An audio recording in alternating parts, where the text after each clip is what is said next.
हाँ, सभी को गुड इवनिंग। Good evening. चलो भैया, शुरुआत कर लेते हैं। आज की वीडियो के अंदर हम लोग बात करते हैं जेरोम ब्रूनर की कंस्ट्रक्टिविज्म थ्योरी के बारे में, जो इन्होंने अपनी दी थी। एक एक करके नजर डाल लेते हैं। देखिए, आप लोगों को मैंने क्या बताया हुआ है? मैंने आप लोगों को बताया हुआ है रचनावाद के बारे में। किसके बारे में बताया हुआ है? रचनावाद के बारे में बताया हुआ है। कंस्ट्रक्टिविज्म के बारे में आप लोगों को बताया हुआ है। रचनावाद क्या कहता है आप लोगों को अच्छी तरीके से बताया हुआ है ना। रचनावाद क्या कहता है कि इसमें क्या रहता है बच्चा? इसमें बच्चा रहता है एक्टिव। क्या रहता है इसमें बच्चा? इसमें बच्चा रहता है एक्टिव। और बच्चा एक्टिव रह के क्या काम करता है? अपने ज्ञान का खुद से निर्माण करता है। क्या काम करता है? अपने ज्ञान का खुद से निर्माण करता है। यही तो काम करता है, ठीक है, खुद से निर्माण करता है रचनावाद के अंदर। यही तो करता है रचनावाद के अंदर। ये चीज आप लोगों ने पढ़ी हुई है। बेसिकली जेरोम ब्रूनर की थ्योरी के अंदर ऑलरेडी वो सब चीज आप लोग पढ़ोगे जो आप लोगों ने पहले से पढ़ी होगी। कोई बेसिकली नया फंडा, नया कॉन्सेप्ट नहीं मिलेगा। बस दो चीज जानकारी आप लोगों को जानने को मिलेगी, जो आप लोगों को पता लगेगा, अच्छा ये चीज इन्होंने बताई है, बस इतना देखने को मिलेगा। वरना बस आज आपकी प्रैक्टिस होती हुई देखने को आपको मिलेगी, ठीक है। तो यही तो आपका रचनावाद कहता है। तो जो आप लोगों ने कॉग्निटिव डेवलपमेंट थ्योरी पढ़ते हो, संज्ञानात्मक विकास पढ़ते हो, तो वो बेसिकली आपका जेरोम ब्रूनर द्वारा भी आपका दिया है। बस पियाजे और इनके बीच में थोड़ा सा डिफरेंस था, थोड़ा सा मतभेद था। जो मैंने आपको बताया कि पियाजे ने आपका चिंतन पर ज्यादा फोकस करा था, इन्होंने नहीं करा था। पियाजे ने कहा था कि विकास आपका डिसकंटिन्यूअस प्रोसेस है, जबकि इन्होंने नहीं माना था। ये थोड़ा इनके दोनों के बीच में आपका डिफरेंस था, मतभेद था। यूएसए के आपके मनोवैज्ञानिक थे, ठीक है। तो इसके बाद अब इस थ्योरी के अंदर और आगे देखते हैं क्या बात करते हैं, ठीक। अब देखिए, ये है इस पूरे के पूरी थ्योरी की मेन जान, जो इन्होंने ये थ्योरी दी थी कि बच्चा किस प्रकार से लर्निंग करता है, किस प्रकार से चीजों को सीखता है। यहां से सबसे ज्यादा क्वेश्चन आपके एग्जाम में आते हैं, चाहे कोई भी आपका टीचिंग का एग्जाम हो, ठीक। ये आपकी स्टेज दी हुई है। देखिए, तीन स्टेज होती है, इनएक्टिव स्टेज, आइकॉनिक स्टेज और आपकी सिंबॉलिक स्टेज। इनके नाम भाई इंग्लिश में याद करना, हिंदी के अंदर जाओगे कंफ्यूज हो जाओगे, नाम भी आपसे याद नहीं होंगे। दूसरी चीज ये है, इनका जो टाइम पीरियड होता है, कि जैसे मान लीजिए आपकी इनएक्टिव स्टेज है, यहां पर बच्चे का जो उम्र है वो कितने से कितने साल तक का होगा, वहां पर खुद कंफ्यूजन है। खुद किताब वालों को कंफ्यूजन है, पेपर सेट करने वालों को कंफ्यूजन है। आज तक कोई उम्र का यहां पर एक्यूरेट टाइम निकल कर नहीं आया। अलग अलग किताबों में अलग अलग प्रकार से इसकी व्याख्या की गई है। आज तक एग्जाम में ऐसा कोई सेट आंसर भी नहीं देखने को मिला है। तो मैं आपके लिए यही करूंगा, आप लोग इस उम्र के चक्कर में बिल्कुल मत पड़ना, और ना ही आपके एग्जाम में इसकी पूछे जाने की संभावना है, चाहे आप कोई भी टीचिंग का एग्जाम दे लीजिए। बस इनको आप लोग ध्यान से समझिए जो मैं आपको बताने वाला हूं। अब देखिए, बच्चा किस प्रकार से सीखता है, जो जेरोम ब्रूनर ने इस थ्योरी के अंदर कहा था कि बच्चा सीखता किस प्रकार से है, उसके लिए जो आपकी इन्होंने तीन प्रकार की स्टेज बताई थी, ठीक है। तो इस प्रकार से सीखता है। किस प्रकार से सीखता है? इस प्रकार से सीखता है। कैसे सीखता है? इस प्रकार से, EIS। कैसे सीखता है? इस प्रकार से सीखता है। इसको शॉर्ट फॉर्म में याद कर लेना, इनएक्टिव, आइकॉनिक और आपका सिंबॉलिक स्टेज, ठीक है। तो कैसे सीखता है? इस प्रकार से सीखता है, ठीक है। अब देखिए, अगर मैं बात करूं आपकी इनएक्टिव स्टेज की, अगर आप लोग टाइम पीरियड लिखना चाहते हो और सबसे ऑथेंटिक आपको टाइम पीरियड चाहिए, ठीक है, तो मेरे अकॉर्डिंग अगर आप लोग लेना चाहते हो सबसे ऑथेंटिक टाइम पीरियड, जो अलग अलग किताब वगैरह को देखने के और मतलब एक एक्यूरेट देखना चाहते हो, तो लमसम में आप लोग ले सकते हो लगभग जब बच्चा जन्म से लेके 3 साल तक का होता है, लेकिन लगभग में, ठीक है। एक्यूरेट तब भी नहीं कहूंगा मैं इसको, कहूंगा लगभग में, ताकि आप लोग थोड़ा एक अपने माइंड के अंदर इमेजिनेशन कर सको कि यहां पर बच्चे की उम्र लगभग में कितनी है, ठीक है। तभी मैंने इसको कहा लगभग में, यहां पर बच्चे के लिए कहा है, ठीक। तो यहां पर लगभग में जब बच्चा इतना होता है, तो इस स्टेज के अंदर, इनएक्टिव स्टेज के अंदर बच्चा जो सीखता है वो किसके माध्यम से सीखता है? बच्चा इस स्टेज के अंदर सीखता है अपने एक्शन के थ्रू। किसके सीखता है? अपने एक्शन के थ्रू, यानी कि अपने गामक क्रियाओं के थ्रू सीखता है। यानी कि अपने किसके थ्रू सीखता है? मोटर स्किल के थ्रू सीखता है। किसके थ्रू सीखता है? अपने मोटर स्किल के थ्रू यहां पर बच्चा सीखता है, ठीक है। यहां पर बच्चा क्या काम करता है? जैसे मान लीजिए कोई किताब पढ़ रहा है, तो अपनी मोटर स्किल का यूज कर रहा है, किताब पलटेगा, इधर करेगा, खेलेगा, कूदेगा, भागेगा, ठीक है। तो जो भी अपनी मोटर स्किल्स होती है, गामक क्रिया होती है, उसके द्वारा यहां पर बच्चा पहली स्टेज के अंदर सीखता है। पहली स्टेज कौन सी होती है? पहली स्टेज होती है, फर्स्ट स्टेज होती है आपकी इनएक्टिव स्टेज। कभी कभी एग्जाम में यह भी क्वेश्चन पूछ ले जाता है कि भाई इनका सही क्रम लगाइए, तो सही क्रम आपका हो जाएगा पहली इनएक्टिव, दूसरी आइकॉनिक, तीसरी आपकी सिंबॉलिक स्टेज हो जाएगी, ठीक है। ऐसे भी टीचिंग एग्जाम में क्वेश्चन आपके देखने को मिलता है, ठीक है। तो पहली स्टेज में बच्चा कैसे सीखता है? एक्शन के थ्रू सीख रहा है, गामक क्रियाओं के थ्रू सीख रहा है, ठीक इस तरीके से बच्चा सीखता है। जैसे ही बच्चा दूसरी स्टेज के अंदर जाता है, आइकॉनिक स्टेज के अंदर जाता है, अगर आप लोग फिर टाइम पीरियड लेना चाहते हो तो फिर यहां पर कंफ्यूजन है। बट मैं एक थोड़ा इमेजिनेशन के लिए अपनी तरफ से फिर बताता हूं कि यहां पर बच्चा हो जाता है लगभग 3 साल से लेके 8 साल तक मान लीजिए, या फिर 4 साल से लेके 8 साल तक मान लीजिए। मोटा मोटा यहां पर इस टाइम पीरियड के बीच में यहां पर बच्चा देखने को मिल जाता है। अब यहां पर जो बच्चा सीखता है वो बच्चा सीखता है आइकन को थ्रू, ठीक है, आइकन्स के थ्रू यहां पर बच्चा सीखता है, या कह सकते हो यहां पर बच्चा सीखता है प्रत्यक्षीकरण के माध्यम से, ठीक है, डायरेक्ट प्रत्यक्ष के थ्रू सीखता है। कैसे? डायरेक्ट प्रत्यक्ष के थ्रू। जैसा आप लोग सीख रहे हो, सीधा डायरेक्ट देख के सीख रहे हो। कैसे? डायरेक्ट, आपके बीच में कुछ नहीं है, आपके बीच में सीधा है, इमेज सामने दिख रही है, चैप्टर सामने दिख रहा है कि ब्रूनर की लर्निंग थ्योरी है कि बच्चा कैसे सीखता है। सचिन सर सीधा समझा रहे, बीच में कोई नहीं आ रहा है, प्रत्यक्ष रूप से आप लोग सीख रहे हो। ठीक उसी प्रकार से बच्चा सीख रहा है, जैसे यहां पर बच्चा पिक्चर के माध्यम से सीख रहे हैं, बीच में कोई नहीं आ रहा, ठीक ठीक है, सीधा कॉपी और उनके सामने जो भी किताब है उसको सीधा प्रत्यक्ष रूप से देखकर यहां पर बच्चे सीख रहे हैं, ठीक है। तो ये आपकी सेकंड स्टेज होगी, जो आपकी आइकॉनिक स्टेज होगी। उसके बाद जैसे ही बच्चा आपका थर्ड स्टेज के अंदर जाता है, ये आपकी सेकंड स्टेज हो गई। उसके बाद जैसे ही बच्चा आपका थर्ड स्टेज के अंदर जाता है, जो आपकी सिंबॉलिक स्टेज होती है, इसमें बच्चा फिर सिंबल्स के द्वारा सीखता है। कोई पर्टिकुलर सिंबल्स होता है, उसकी हेल्प से लेकर एक आइडिया लेकर फिर उसके माध्यम से बच्चा यहां पर सीख जाता है। तो यहां पर इस प्रकार से 3 स्टेज थी। इसमें टाइम लेना चाहते हो तो भाई 8 साल से प्लस का ले लो, या 8 साल से लेकर आप लोग 11-12 के आसपास तक का टाइम ले लो, ठीक है। तो यहां पर इस प्रकार से फिर बच्चा सीख जाता है। तो इस प्रकार से जेरोम ब्रूनर ने सीखने की ये आपकी 3 स्टेज यहां पर इस प्रकार से दी हुई है, ठीक। आई होप आप लोग इन 3 स्टेज के बारे में समझ गए होंगे। अब देखिए, जेरोम ब्रूनर ने जो आपके 3 स्टेज दी थी, यही सबसे ज्यादा इंपॉर्टेंट होती है जो आपके एग्जाम के लिए। बट इन्होंने इसके अलावा भी कुछ कंसेप्ट दिए थे, ठीक। ये तो आपकी समझ में आ गई। यहां तक अगर आपको कोई दिक्कत हुई है तो आप लोग बताइए। आपके एक सेकंड मैसेज भी भाग जाते हैं। यहां तक कोई दिक्कत हुई है तो आप लोग बताइए, फिर मैं आगे बढ़ता हूं, ठीक। हाँ, ठीक है, ठीक, ओके,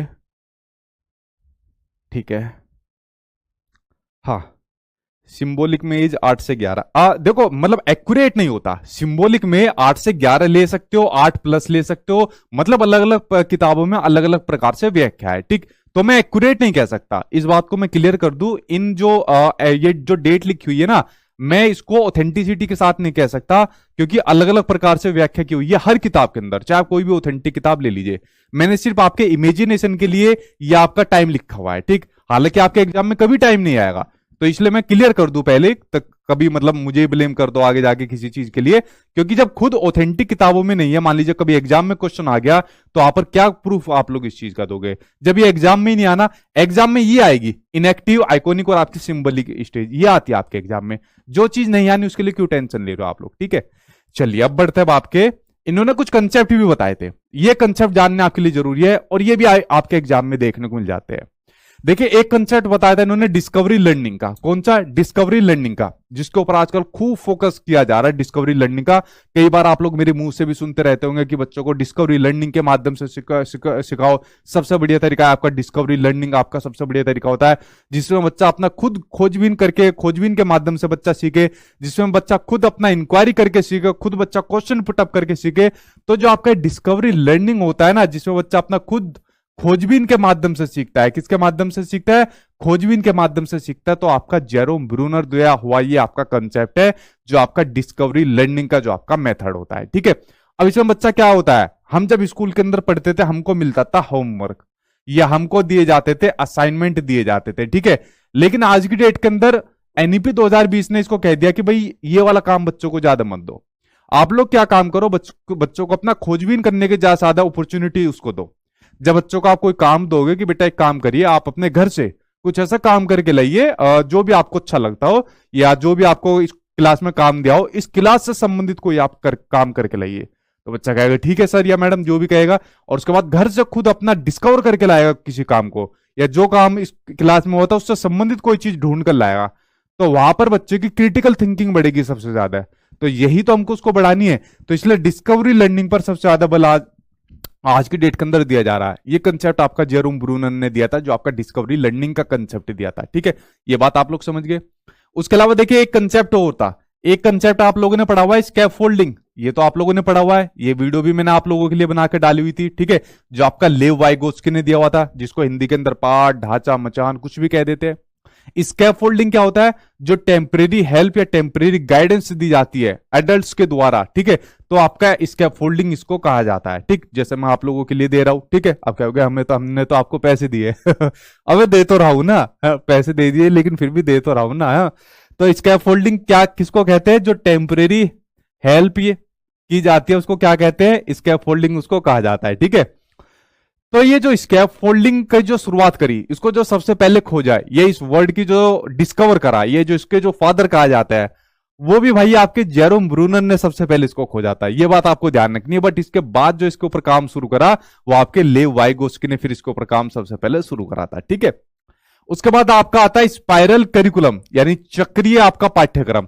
इसको भी सबसे पहले किसने शुरू करा? इसको सबसे पहले शुरू करने वाले आपके जेरोम ब्रूनर थे। स्पाइरल करिकुलम, स्पाइरल करिकुलम, अब देखो स्पाइरल मैंने आपको बताया हुआ है कि जैसे डेवलपमेंट के अंदर मैंने बताया था कि डेवलपमेंट का नेचर कैसा नेचर होता है? स्पाइरल होता है, यानी कि अनुभवों पर आधारित होता है, ना कि आपका कैसा होता है? लीनियर होता है। तो ये मैंने आपको बताया था डेवलपमेंट वाले चैप्टर के अंदर। अब उसी प्रकार से जो आपका स्पाइरल करिकुलम होना चाहिए, यानी एक ऐसा करिकुलम जिसमें बच्चे के अनुभव यहां पर जो बच्चे के अनुभव पर आधारित होना चाहिए, ऐसा करिकुलम यहां पर होना चाहिए। ऐसा करिकुलम पेश होना चाहिए बच्चे के सामने या बच्चे के लिए होना चाहिए, ऐसा करिकुलम होना चाहिए। तो स्पाइरल करिकुलम का जो कंसेप्ट है, उदाहरण है, वो भी जेरोम ब्रूनर द्वारा यहां पर पेश की गई थी। ठीक है, तो ये बेसिकली कुछ बातें थी आपके जेरोम ब्रूनर से संबंधित जो मैंने यहां पर बताई, और यहां पर जेरोम ब्रूनर का चैप्टर हो गया आपका कंप्लीट। अब मैं बात करता हूं आपके दूसरी लर्निंग थ्योरी के बारे में। अगर आपको जेरोम ब्रूनर से संबंधित कोई भी चीज समझ में नहीं आई हो, जल्दी से कमेंट बॉक्स में पूछिए। उसके बाद मैं बढ़ता हूं आपके नेक्स्ट टॉपिक की ओर, कि अगला टॉपिक जो आपके सामने अगली थ्योरी है। ठीक है, हाँ ठीक है, ठीक है, ठीक है। क्या को करिकुलर एक्टिविटीज क्या है? को करिकुलर एक्टिविटीज मतलब जो स्कूल के अंदर बच्चा पढ़ने के अलावा जो भी एक्टिविटीज करता है वो को करिकुलर एक्टिविटीज के अंदर आती है। बच्चा गेम खेलता है, को करिकुलर एक्टिविटीज आती है। किसी फंक्शन के अंदर हिस्सा लेता है, को करिकुलर एक्टिविटीज के अंदर आ जाती है। क्विज खेलता है, पोएम के अंदर भाग लेता है, बाहर दूसरे स्कूल के अंदर जाकर कंपटीशन करता है, ये सब को करिकुलर एक्टिविटीज के अंदर आ जाती है। ठीक है, मतलब पढ़ने के अलावा जो भी काम करता है वो को करिकुलर एक्टिविटीज के अंदर आ जाता है। इस चैप्टर से संबंधित पूछे और, ठीक है। यास्मीन सर आप रिप्लाई नहीं करते, क्या क्या क्वेश्चन आपका? पूछिए इस चैप्टर से संबंधित। ठीक, हाँ ठीक है सर, और डीप में समझाइए। अरे भाई ये बहुत डीप में था इससे ज्यादा डीप में नहीं है चैप्टर, मैंने तो तब भी बहुत डीप में समझा दिया। वरना तो जो आपकी जो स्टेज दी हुई है ना, वो आपका खत्म हो जाता है। बहुत डीप में था ये जो आपका जेरोम ब्रूनर का चैप्टर है। ठीक है, हाँ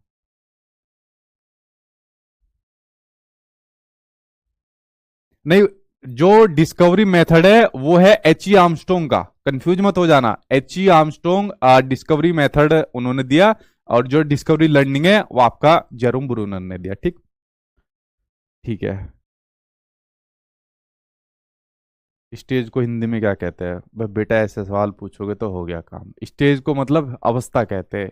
ठीक, चलिए बात करते हैं अब आपकी अगली थ्योरी के बारे में। इसके बारे में एक एक करके बात कर लेते हैं। ठीक है, चलिए अगले के ऊपर नजर डालते हैं, अगली थ्योरी के ऊपर नजर डालते हैं। ठीक, हाँ, अगला आपका दिया हुआ है एल्बर्ट बंडूरा का सोशो लर्निंग थ्योरी, यानी कि सामाजिक अधिगम सिद्धांत। ये दी थी आपकी एल्बर्ट बंडूरा ने, बड़ी आसान सी थ्योरी है। आई थिंक आप लोगों ने इससे पहले थोड़ा सा इस थ्योरी के बारे में सुना भी होगा। देखो इसकी थ्योरी से ही आप लोगों को समझ में आ रहा होगा, सामाजिक अधिगम सिद्धांत यानी कि सोशल लर्निंग थ्योरी। जब जो बच्चा होता है, व्यक्ति होता है, समाज से सीखता है। किससे सीखता है? समाज से सीखता है। यही बेसिकली इस थ्योरी की बात कही जा रही है। भाई हम लोग किससे सीखते हैं? हम लोग भी तो अपने समाज से सीखते हैं ना। आप लोग अभी किससे सीख रहे हो? आप लोग मुझसे सीख रहे हो। ठीक है, तो मैं किसका हिस्सा हूं? मैं भी आपके समाज का हिस्सा हूं। हम लोगों ने अपनी मदर टंग सीखी, या हम लोगों ने व्यवहार करना सीखा, ये किससे सीखा? ये भी अपने समाज से सीखा, अपनी फैमिली से सीखा, पास पड़ोस से सीखा, स्कूल से सीखा। तो यही तो बात आपके एल्बर्ट बंडूरा साहब कहना चाह रहे हैं कि जो बच्चा होता है, व्यक्ति होता है, वो किससे सीखता है? वो सीखता है, समाज से सीखता है। तो यही बात इन्होंने कही सामाजिक अधिगम सिद्धांत में, सोशल लर्निंग थ्योरी के अंदर कही, जो आपके कहा के निवासी थे, कनाडा के निवासी थे, कि दूसरों के व्यवहार यानी बिहेवियर को देखकर यहां पर सीखा जाता है। जो चीज अच्छी लगती है उनको आदमी अडॉप्ट कर लेता है, जो बुरी लगती है उनको आदमी नहीं अपनाता है। तो बेसिकली ये सिद्धांत के अंदर यहां पर कहा जाता है। इनकी थ्योरी से इनके नाम का पता चल रहा है, क्या पता चल रहा है? इनकी थ्योरी से नाम का पता चल रहा है सोशल लर्निंग थ्योरी, यानी कि सामाजिक अधिगम सिद्धांत, यानी समाज से अधिगम किया जाता है, समाज से यहां पर सीखा जाता है, ये इनकी थ्योरी के अंदर कहा जाता है। अब देखिए इस थ्योरी के अंदर इन्होंने क्या काम करा, पहले इसका कुछ और नाम भी देख लो, कभी कभी एग्जाम के अंदर इसके दूसरे नाम भी देखने को मिल जाते हैं, ठीक है। इनका दूसरा नाम है ऑब्जर्वेशनल लर्निंग थ्योरी। अब देखो ऑब्जर्व आदमी क्या करता है तो क्या काम करेगा, ऑब्जर्व आदमी दूसरों को ही तो ऑब्जर्व करेगा ना। आप लोग मुझे ऑब्जर्व करते हो या किसी और को ऑब्जर्व करते हो, ठीक है। तो ऑब्जर्व करके आदमी क्या काम करता है, सीखता है। तो ऑब्जर्व करेगा तो समाज के किसी पर्टिकुलर किसी ना किसी व्यक्ति को, किसी पर्सन को, चीज को, एक्सवाइजेड किसी को ऑब्जर्व करेगा ना, तो अभी तो समाज का हिस्सा होगा ना। तो बेसिकली ऑब्जर्वेशन लर्निंग थ्योरी यानी कि अवलोकनात्मक अधिगम का सिद्धांत भी तो इसका दूसरा नाम इसलिए पड़ गया ना, क्योंकि यहां पर भी तो बेसिकली आदमी क्या काम कर रहा है, यहां पर ऑब्जर्व करके सीख रहा है, यानी समाज से अधिगम करके सीख रहा है। दूसरा है इमिटेशन यानी अनुकरण करके सीखना। अनुकरण किसका करेगा, वो भी समाज में पर्टिकुलर किसी ना किसी व्यक्ति का, पर्सन का या किसी भी चीज का वहां पर अनुकरण करेगा, यानी उसको कॉपी करेगा। जैसे मान लीजिए कोई आदमी सलमान खान को कॉपी करता है कि भाई मैं तो इसकी तरह बॉडी बनाऊंगा और फिर इसकी तरह इस तरीके से राधे भैया की तरह घूमूंगा। कोई किसी लड़की जो आईएएस बन जाती है, ठीक है, जैसे मान लीजिए कोई फर्स्ट रैंक कभी आ गई, शुरुआत में जो आईएएस अभी बननी थी, 4 शुरुआत के अंदर लड़कियां बन गई। अब कोई लड़की उससे मोटिवेट हो गई कि यार हमको भी आईएएस बनना है, तो ऐसे उनको देखकर वो मोटिवेट हो गई या उनको अपना मॉडल सेट कर लिया। यहाँ पर मॉडल वो नहीं है रैंपोंक वाला, वो वाला गाना कौन सा चलता था, जलवा तेरा ही जलवा वाला चलता है ना, कौन सा गाना मुझे ध्यान नहीं आ रहा हो, जिसमें वो प्रियंका चोपड़ा और कंगना रनावत चलती है, वो वाली मॉडलिंग नहीं है। तो यहाँ पर मॉडल वो होता है जब हम किसी को अपना आदर्श मानकर उसको फॉलो करना शुरू कर लेते हैं। जैसे मान लीजिए 4 लड़कियां आईएएस बनी है, उनको देखकर बाकी की लड़कियां उनको अपना रोल मॉडल मान ले और फिर उनको अपना फॉलो करना शुरू करे, उनका इमिटेशन करे, उनको कॉपी करे कि भाई हम भी आपको अपना रोल मॉडल मानकर हमें आपसे कुछ सीखना है, हम आपको ऑब्जर्व करेंगे और फिर हम आपसे कुछ सीखेंगे। तो वो भी किसका हिस्सा है, समाज का हिस्सा है। तो पर्टिकुलर कुछ इनके नाम दिए हुए कभी कभी एग्जाम में आ जाते हैं या कभी ऑप्शन के अंदर दिए रहते हैं, तो इससे आपको कुछ हेल्प मिलेगी, ठीक है। कौन सा गाना है वो जो उसके अंदर चला था फैशन मूवी के अंदर, हलवा हलवा नहीं, हलवा हलवा नहीं, जलवा जलवा, ठीक है, गलत नाम लिखा है आपने, हलवा हलवा नहीं, जलवा जलवा ये वाला। ठीक, ये बेसिकली थ्योरी के अंदर कहा हुआ है। अब देखिए इसके लिए इन्होंने बेसिकली एक एक्सपेरिमेंट करा था, जो आपके एल्बर्ट बंडूरा साहब थे, कि ये एक्सपेरिमेंट, इन्होंने कहा भाई मेरा एक्सपेरिमेंट सही है। उन्होंने कहा भाई क्यों सही है, इन्होंने कहा मैं इसको प्रूफ करके दिखा सकता हूं। उन्होंने कहा करके दिखाइए। तो इन्होंने बेसिकली एक एक्सपेरिमेंट करा एक बच्ची के ऊपर। एक बच्ची को इन्होंने डॉल दे दी, बेबो डॉल दे दी, और इनको बच्चों को एक मूवी दिखाई। और मूवी दिखाई बेसिकली इन्होंने 3 प्रकार की मूवी दिखाई। एक मूवी दिखाई इन्होंने प्यार की। जब इन्होंने प्यार वाली, लव वाली कोई मूवी दिखाई तो इन्होंने अपनी बेबी डॉल के साथ प्यार करना शुरू करा। क्यों? क्योंकि सिद्धांत के अंदर बेसिकली ये कहा जा रहा है जैसा सोसाइटी के अंदर, जैसा समाज के अंदर व्यवहार करा जाता है, बच्चा उसी व्यवहार को कॉपी करके सेम वैसा ही व्यवहार करना शुरू कर देता है। आप लोगों ने कभी एक बात नोटिस करी है, आप घर के अंदर जिस भाषा का प्रयोग करते हो, आपके बच्चे भी सेम उसी भाषा का प्रयोग करना शुरू कर जाते हो। आप घर के अंदर गाली वाली भाषा का यूज करोगे, आपका बच्चा गाली देना शुरू कर देगा। अच्छी भाषा का यूज करोगे, आपका बच्चा भी अच्छी भाषा बोलना शुरू कर देगा। ऐसा क्यों करता है? क्योंकि बच्चा आपके भाषा को क्या काम करता है, अनुकरण करता है। खासकर छोटा बच्चा अनुकरण करता है आपकी भाषा को। जो क्या काम करता है, ऑब्जर्व करता है। भाषा कह लो या व्यवहार कह लो, XYZ कुछ भी कह लो, तो उसको ऑब्जर्व करता है, अनुकरण करता है। यही बात तो इस सिद्धांत के अंदर कही जा रही है। तो यहां पर जैसे उसको प्यार वाली मूवी दिखाई तो जो बच्ची थी उसने गुड़िया के साथ प्यार करना शुरू करा। उसने फिर उसको दूसरी मूवी दिखाई, समाज सोसाइटी से जुड़ी हुई दूसरी मूवी दिखाई, तो उसने समाज की तरह उसके साथ काम करना शुरू करा। ठीक है, जैसे समाज के साथ काम करे जाते हैं, कभी उसकी शादी करवाई, कभी उसके साथ डॉक्टर बनाया, कभी उसको कुछ बनाया। फिर उसने उसको तीसरी मूवी दिखाई हिंसा से जुड़ी हुई, तो उसने उसकी गर्दनी तोड़ दी। ठीक है, उसके साथ हिंसा कर दी। अब यहां पर जब उसने ये चीज ऑब्जर्व करके एक निष्कर्ष निकाला, कंक्लूजन निकाला कि जैसा व्यवहार आप बच्चे के सामने पेश करोगे वैसा ही व्यवहार बच्चा भी आपके सामने पेश करेगा। तो ये चीज आप लोगों के लिए भी एक सबक है कि आपके घर में अगर कोई बच्चा है तो जैसा व्यवहार आप उसके सामने दोहराओगे वैसा व्यवहार भी आपके सामने वो पेश करेगा। आप छोटे बच्चों के सामने बार बार गधा बोलोगे, बार बार कैसी भी भाषा बोलोगे, उल्टा पलट के वही भाषा बोलेगा, फिर आप उसको मारते हो। गलती तो आपकी है, आप ठीक है।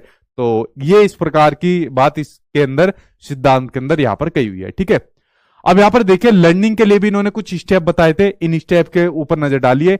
ये स्टेप आपके सबसे ज्यादा एग्जाम के अंदर पूछे जाते हैं, जो आपके इन्होंने स्टेप बताए हुए हैं। ठीक, हाँ हाँ, क्या नहीं सुनती आकाश, क्या क्वेश्चन है भाई आपका? हाँ हाँ, जैसा एनवायरनमेंट होगा बच्चे वैसा ही इमिटेशन करेंगे, बिल्कुल ठीक बात है। ठीक, क्योंकि देखिए अगर मैं बात करूं ना प्राइमरी क्लास के बच्चों की बात करूं, ठीक, देखो एक बात मैं आपको बताऊं, जो आपका प्राइमरी क्लास का बच्चा होता है ना, जो आपका प्राइमरी क्लास का बच्चा होता है, तो प्राइमरी क्लास का बच्चा होता है, छोटा बच्चा होता है ना, वो सबसे ज्यादा किसके माध्यम से सीखता है? वो सबसे ज्यादा सीखता है अनुकरण के माध्यम से। कभी आपके एग्जाम में क्वेश्चन आ जाए और वहां पर ये देखने को मिल जाए कि छोटा बच्चा किसके माध्यम से सीखता है, तो अनुकरण के माध्यम से सीखता है, या कह सकते हो अनुकरण विधि के माध्यम से सीखता है। एक्टिविटीज तो सीखता है बच्चा, एक्टिविटीज के माध्यम से सीखता है, लेकिन छोटा बच्चा अनुकरण के माध्यम से ज्यादा सीखता है।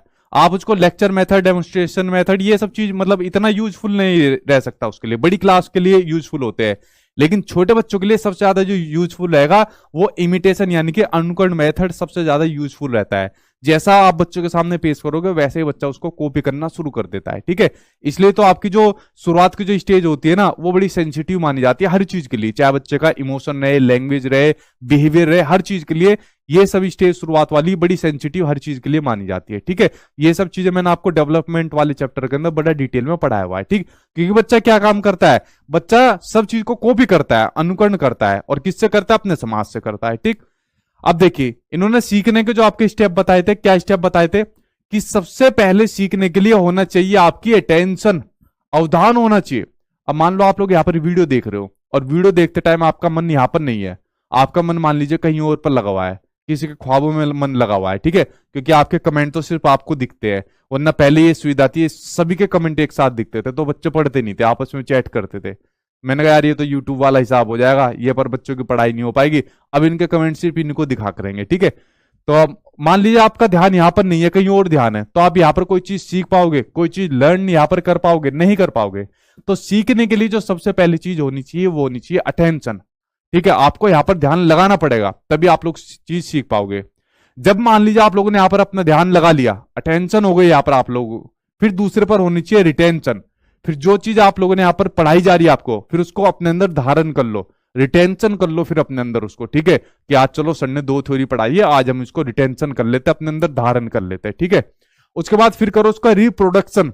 ठीक है, यानी फिर इसकी प्रैक्टिस करो, खूब दबा के इसकी प्रैक्टिस करो, फिर अपना जो भी आपका एग्जाम आ जाएगा वहां जाकर अपना एग्जाम देने चले जाओ आप लोग। ठीक है, देखो भैया हमारा जो पढ़ाया कितना आया कितना नहीं, हमारा एग्जाम पास हो रहा है नहीं हो पा रहा, फिर इसके आप लोग रिप्रोडक्शन करो। ठीक है, चेक करो अपने आप को किस तरीके से है, और फिर उसके बाद जब आपका एग्जाम वगैरह हो जाएगा तो इन सब चीजों का आपका बेसिकली एक ही मतलब है, आपका मोटिवेशन, कि आप लोग ये सब क्यों कर रहे हो। ठीक है, तो लर्निंग का बेसिकली आपका क्या मकसद है? तो लर्निंग का बेसिकली आपका एक ही मकसद है, और वो लर्निंग का बेसिकली मोटिवेशन का एक ही मकसद है कि आप लोगों को गवर्नमेंट जॉब मिल जाए। क्या मिल जाए?